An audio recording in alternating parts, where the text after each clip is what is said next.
Are there any plans this morning for students to walk out to support the national protest? We did have protocol in place to support students in, and then them doing their walkout. Yes, there were protocols in place. And then what happened? Before the event took place, we were notified by Casper Police Department of a threat situation. At that time, the school district implemented its lockout protocol, where all schools were immediately placed into a lockout situation. Our law enforcement partners did an amazing job responding and helping us through that process and neutralizing the situation. And where do we stand right now with this thing? Can students now join the protest? Well, the protest was, I believe, my understanding was to start at 10 o'clock, and we changed plans within buildings that chose to do it, or students that chose to do it. They were done in building to protect their safety. We've ended all outside activities right now as a precautionary measure, just to make sure everybody's safe. So we have, for the remainder of this school day, we will have no outdoor activities, again, as a precaution. And that's including sports? That's including all school activities. At this time, yeah. At this time, right. So just to kind of give a little bit of the timeline, yes, today was the national student-led walkout that was planned for around 10 a.m. this morning. Earlier this morning, around the time that some of our schools were starting, we did receive notification from local law enforcement that there was a threat made to Natrona County schools. So lockouts were then placed. A lockout essentially means that there is no students entering or exiting the building. Normal school operations occur within the building as usual, but just as law enforcement is investigating, we are then controlling the entrances and exits to the building to ensure staff and student safety. We did later receive information. It was probably around the same time that the national walkouts would have occurred. So as a result, just for precautionary measures, we continued forward with keeping the lockouts in place, because local law enforcement, although they had made contact with one individual, they still were investigating the situation to make sure that there weren't other individuals that were a part of this threat. So when we then later heard from them that all individuals were in custody or being questioned, we lifted the lockouts from the schools. So students and parents, maybe if a student was running late to school, then they could still come to school. However, as a precautionary measure, just as local law enforcement is continuing forward with their investigation into this threat, we determined that there would be no outside activities. So that includes recess, that includes any field trips, maybe if students were going to be walking to a local business or something along those lines. And then unfortunately it did include the walkout. So if students were planning on walking out of the building, they were restricted from doing so, but they were given an identified space inside to participate in that if they so chose. What was the threat, and did it involve the actual march itself? I don't have information on if it involved the actual planned walkout, the national walkout. It's an unfortunate day just all around, just the remembrance of that situation. So I don't have information if there was a direct correlation to that. I do believe that Casper Police Department will be releasing more information on details regarding that later today. But they're currently actively investigating. So. Do you know how the threat was made? A phone call or social media? We were notified of the potential threat by Casper law enforcement because of an incident that occurred last night. Okay. So can you tell us about that? What incident happened last night? I don't think I can talk about that at this time. I don't have the specific information regarding. I think because CPD is currently investigating that, they will be releasing the details around their investigation later upon completion of it. We work very, very closely with all of our law enforcement partners, and we just want to make sure that in our releasing information that we're also not impeding upon their investigation. So they'll tell us as soon as they have information. So as a precaution, will you guys have police officers escort students out to school today? I don't believe that we have that in place because the lockout has been lifted. So once again, that means, say your child had a doctor's appointment, you could come and pick them up and take them to the doctor and then return them to school.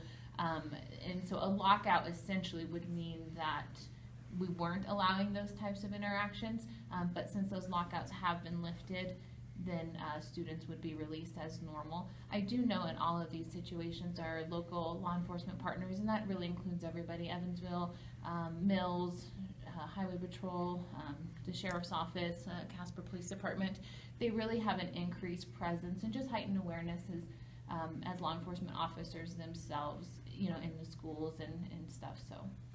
Now, of course, ever since the Parkland incident, there's been calls nationwide, threats going into schools, and I know NCSD has received a few threats recently, right? We have, correct. So when we receive threats that are to a school building or just the school district as a whole, they are actively investigated immediately. And those are the times where you're seeing the communications come out from either our team and or law enforcement or one or the other. So unfortunately you are seeing a nationwide trend, I think is what it would be safe to say right now, with these threats being made, and Tom can talk a little bit about that if you have further questions, but I will say that we would like to work with our community partners and our parents and guardians really to actively communicate to students that these are serious threats, and we take all incidents of threats being made seriously. They're actively investigated, but what I really think we need to continue focusing on just as community members and parents and guardians is communicating with our students that it's not a joke, it can't be a prank. These are really, really serious things, unfortunate situations that have happened in our country. They're devastating, and so we can't be making jokes about those. And the district will be actively investigating, and if your student or child is has made a threat, even if they were joking or maybe they just didn't think about it, consequences could be expulsion. Now, based on the way you phrased that, do you have information that this threat today was a hoax? No, No, I okay. do not have that All right. information. No. I would just say, based off of information that we've had over the past couple of months, NCSD has seen an increase in these types of situations. Right, we've had too many. We've had too many, and like Tanya said, we do take every threat assessment very seriously. But again, we're starting to see too many, and we're gonna take it to the next level. We're gonna be potentially expelling every student that makes a threat. So that's why parents need to make sure they communicate to their kids and make sure they understand. I've heard the metaphor before, if you say the word bomb at an airport, they take that seriously. We're gonna be in the same mode. We will be in the same mode. And I think it's important to include that one threat is too many. It doesn't matter how many we received. One is too many, and one situation would be absolutely too many. And so as a district and as a community, working with all of our partners, we all are just wanting to make sure that it never happens. And so we have to, no matter if your child just makes a joke, we have to actively investigate that.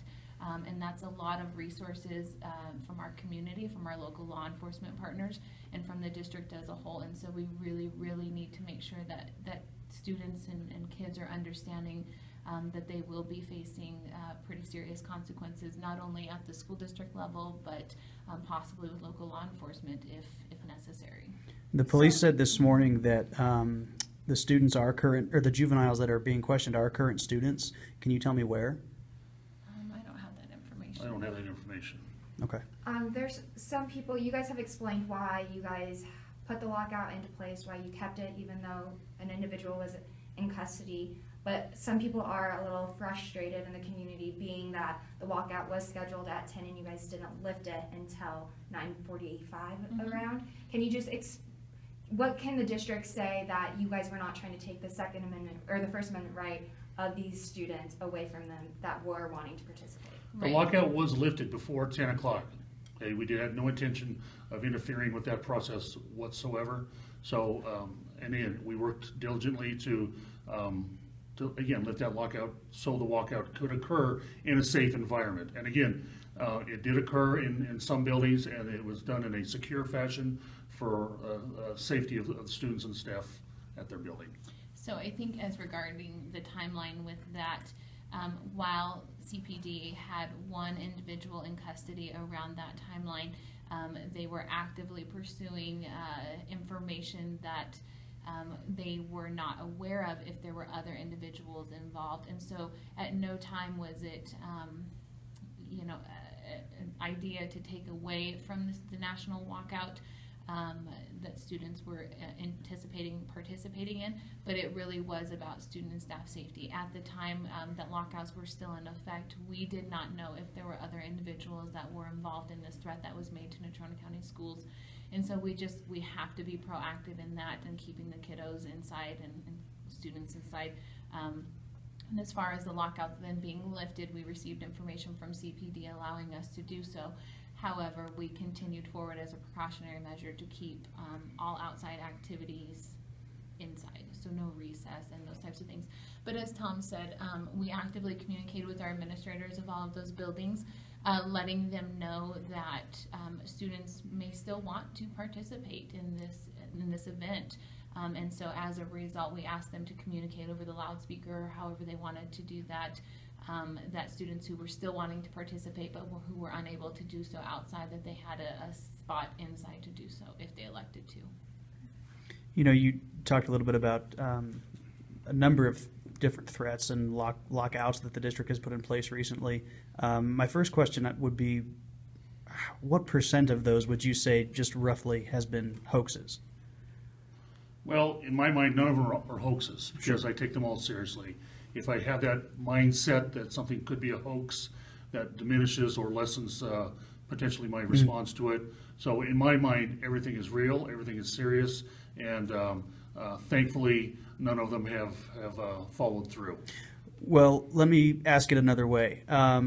This has been the first lockout or response recently that has involved a press conference from both the cops and the district. So it would seem to me that the nature of today's threat was significantly more serious than some of the recent threats that have forced lockouts and that kind of thing. Is that fair? I'd say that's fair, yes. Do you have information on what the nature of the threat was? Did somebody threaten a bomb? Did somebody threaten a school shooting? The nature of the threat was around the student access. Can you expand a little bit on that? Student access to buildings? Because it's still in investigative state by the Casper Police Department. I don't want to impede their investigation, but the concern was that the student involved had access, and that was what raised the concern level to a higher level. Access to weapons. Access to dangerous items.